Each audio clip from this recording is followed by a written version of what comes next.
There comes a moment in every soul's journey when the heavens grow silent. You pray and no answer comes. You wait and nothing moves. It's not that God has left, it's that his voice has shifted from sound to stillness.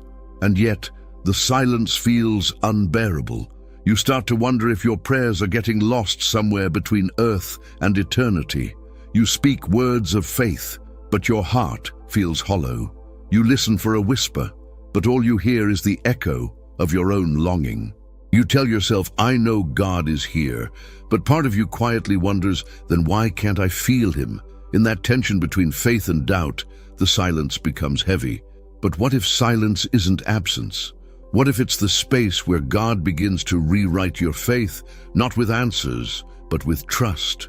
Because silence has a language, and those who learn to hear it discover that sometimes God doesn't speak through miracles or thunder. He speaks through the ache that refuses to fade. The silence between prayers is not a void. It's the sacred pause between the asking and the becoming. It's where your soul learns that God's presence isn't always heard. Sometimes it's only felt. Waiting is one of the hardest spiritual disciplines. It stretches the heart, bends the will, and tests the depth of belief. You pray for the storm to pass, but the clouds stay longer than expected. You ask for a door to open, but the handle won't turn. And in the silence of that waiting, something sacred is happening, something unseen, because waiting is not punishment, it's preparation. It's the hidden work of heaven, crafting patience where anxiety used to live. Each unanswered prayer is not denial, it's timing being perfected, and timing is the language of eternity. The human heart begs for now, but God writes in forever. You see, faith isn't built when prayers are answered instantly. It's built in the delay, in the quiet hours when nothing makes sense but you keep believing anyway. That's where endurance is born. That's where trust learns to breathe without evidence. The waiting becomes holy ground when you stop asking when and start asking who, because the answer to every prayer is never just a thing, it's a person. And while you wait for the blessing, the blesser is shaping you to receive it, so be still in the waiting. The silence you fear is not empty. It's filled with the gentle hands of God, working in ways your eyes can't yet see, turning your longing into strength and your hope into something eternal. Faith isn't always a shout. Sometimes it's a whisper that trembles. There are seasons when belief doesn't roar like fire, but flickers like a dying candle. You tell yourself that you trust, but your heart aches with the question, where are you? You wait for divine reassurance, but heaven stays quiet, and every second feels like a century. And yet, that is where real faith is born. Not in answered prayers, but in unanswered ones. Faith is not the proof that God speaks. It's the courage to believe even when he doesn't. When the silence stretches on, faith becomes less about sight and more about surrender. You stop needing signs and you start holding on to presence, invisible but undeniable. Sometimes silence is God's most loving reply, because he knows that if he answered too soon, you'd stop seeking his heart and settle for his hand. So he waits, not because he's far, but because he's forming you in the in-between. The silence purifies your motives, tests your patience, and anchors your trust. It separates emotion from conviction and transforms belief from theory into truth. You begin to realize that maybe the silence isn't a punishment at all. Maybe it's an invitation to listen differently, not with your ears, but with your spirit. Because in the stillness, you start hearing things words could never say. Grace in the waiting, mercy in the delay, love in the quiet. Faith that survives the silence becomes unshakable. Because once you've trusted God when he seemed absent, you'll never doubt him when he speaks again. The quiet seasons of life are not empty. They are classrooms. They teach lessons that noise could never deliver. In the stillness, distractions fade, and what's left is raw truth. You start hearing not the voice of God from the clouds, but the echo of his wisdom within your own heart. In the quiet, you learn patience, not the kind that waits for outcomes, but the kind that trusts timing. You learn humility, realizing that your strength can't speed up what heaven is still writing. And you learn surrender, the sacred art of saying, even if I don't understand, I will still believe. The quiet teaches you how to see differently. What once looked like delay begins to look like design. You start noticing divine fingerprints on things you used to call coincidence. You begin to see how unanswered prayers protect you, how detours redirect you, and how silence refines you. You see, when life grows still, your inner world becomes louder. And in that inner silence, God whispers truth that only stillness can translate. He tells you that love is not proven by constant activity. It's proven by consistent presence. He shows you that sometimes his no is a greater mercy than his yes. And slowly, the silence that once felt unbearable begins to feel sacred, because when heaven grows quiet, the soul begins to hear. And in that hearing, you don't just find God, you find yourself again. There is a loneliness that only waiting can teach. You look around and it feels like everyone else's prayers are being answered, except yours. Doors open for others while you keep knocking on one that stays locked. And in that long silence, the temptation comes. Maybe I've been forgotten, but heaven never forgets. The silence that feels like rejection is often the sound of divine alignment. God is not ignoring you. He's weaving something larger than you can yet see. Sometimes he hides the answer because it's still being shaped. The promise exists, but the timing is still sacred. Loneliness has a way of revealing what truly sustains you. It strips away applause, validation, and comparison until all that remains is pure dependence. It teaches you that even when no one understands, heaven still listens. It shows you that when everyone else leaves, love does not, because the one you're waiting on never walks away.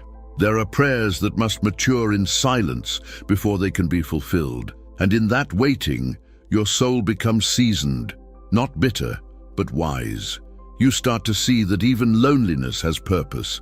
It turns your pain into empathy, your longing into intercession, your silence into song. And one day, when the door finally opens, you'll look back and realize you were never truly alone. You were simply being refined by the quiet hands of eternity. Every delay carries meaning, even when it feels merciless. God's timing doesn't always align with human urgency, but it always aligns with divine perfection. You see the wait as wasted time. Heaven sees it as sacred process, because delay is not denial. It's preparation disguised as silence. When God pauses your plans, he's often protecting your purpose. He's rearranging pieces you can't see, closing doors that would have led to harm, and aligning hearts that aren't ready yet. You think he's doing nothing, but in reality, he's orchestrating everything. The delay is not the absence of activity, it's the presence of precision. The purpose behind waiting is transformation. You asked for an answer, but God wants to give you wisdom. You prayed for a door to open, but he's teaching you to build patience first, because blessings given too soon can break the hands that hold them. The delay refines your motives, reshapes your desires, and strengthens your foundation. It teaches you to trust the unseen, to breathe in uncertainty, to rest even when life refuses to move. That's not weakness, that's maturity. One day you'll look back and realize that what you called delay was actually design. Every unanswered prayer was a hidden preparation. Every silence was a divine rearranging. And when the answer finally comes, it won't just satisfy, it will make sense. Because God doesn't rush what he intends to last forever. There comes a point in the journey when the silence stops feeling like punishment and starts feeling like peace. You no longer chase answers because you've discovered something deeper than explanation: presence. You start realizing that silence isn't the space where God withdraws. It's the space where he dwells differently. Not in words, but in stillness. Not in noise, but in nearness. The sacredness of silence lies in its honesty. It strips away every illusion of control and forces you to listen with your soul instead of your ears. It teaches you to be content without clarity and to find rest even when you don't understand. That is where trust becomes worship, quiet, pure, unforced. When silence becomes sacred, you begin to notice subtle miracles, the way light enters a room, the rhythm of your breathing, the calm in your heart that wasn't there before. You start recognizing God, not in the grand, but in the gentle. He's in the pause between words, the peace after tears, the whisper that doesn't need sound, and suddenly silence isn't something you endure, it's something you crave, because in it, you find what the noise could never give you, alignment. You feel yourself becoming part of something eternal, not because of what you hear, but because of what you feel. This is where faith matures, in the sacred quiet, where love needs no language. It's where the soul stops asking, "God, are you speaking?" and starts saying, "I know you're here." Heaven works most deeply in the moments you understand the least. When prayers seem unanswered and time stretches endlessly, God is not idle. He is intricate. He is weaving the unseen, connecting the silent threads between your longing and His promise. Every closed door, every detour, every pause is a piece of His unseen architecture. The divine rarely works in noise. He builds miracles in quiet places where your faith can't depend on sight. And though your mind demands proof, your spirit begins to sense that something holy is unfolding beneath the surface. You can't yet name it, but you feel it, like roots growing in the dark before spring comes. There are answers being shaped in silence right now, conversations you haven't heard, doors that are opening in rooms you haven't entered, hearts being prepared to meet yours at the right time. Heaven's timing isn't slow, it's synchronized with eternity. And sometimes God hides His work because it's sacred.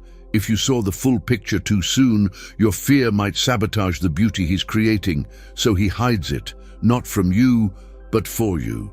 He keeps you waiting not to frustrate you, but to fortify you, because what's formed in silence cannot be shaken by noise. And when the silence finally breaks, when the long wait unfolds into light, you'll see that every moment of stillness was divine choreography. Heaven was never late. It was always right on time. And then one day, it happens, not with thunder or applause, but quietly like dawn breaking through fog. The thing you prayed for finally arrives. The silence lifts, and heaven breathes again. But what's most surprising is this: you're no longer the same person who first prayed for it. The waiting changed you, the silence refined you, and now the answer that once felt delayed arrives not a second too late. It arrives right on time.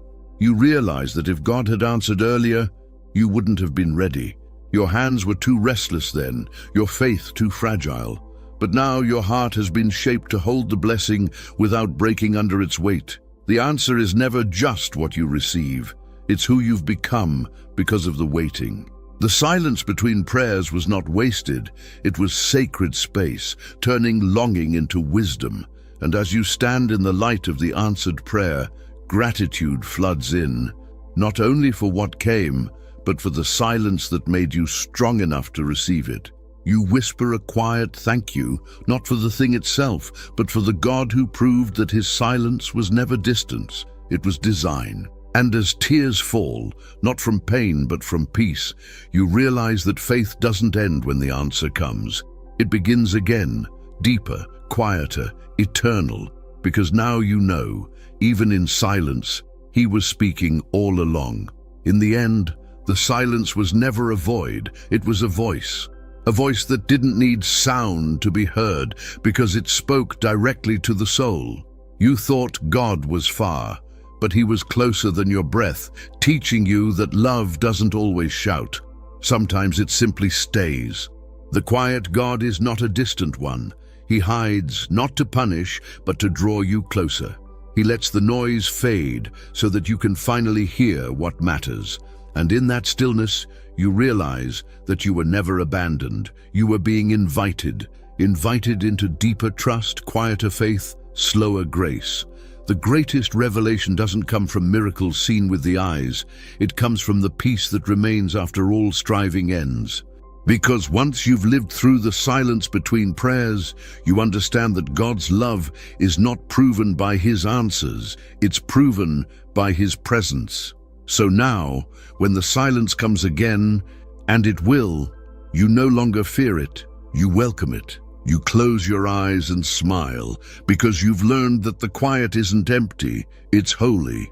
It's the place where heaven hums softly beneath the noise of the world, where eternity whispers in ordinary moments, and where your heart can finally rest without needing to understand. The silence between prayers was never silence at all. It was the sound of God holding you, the sound of faith being born, the sound of love too deep for words. And now you know, you were never waiting for God. You were waiting with Him,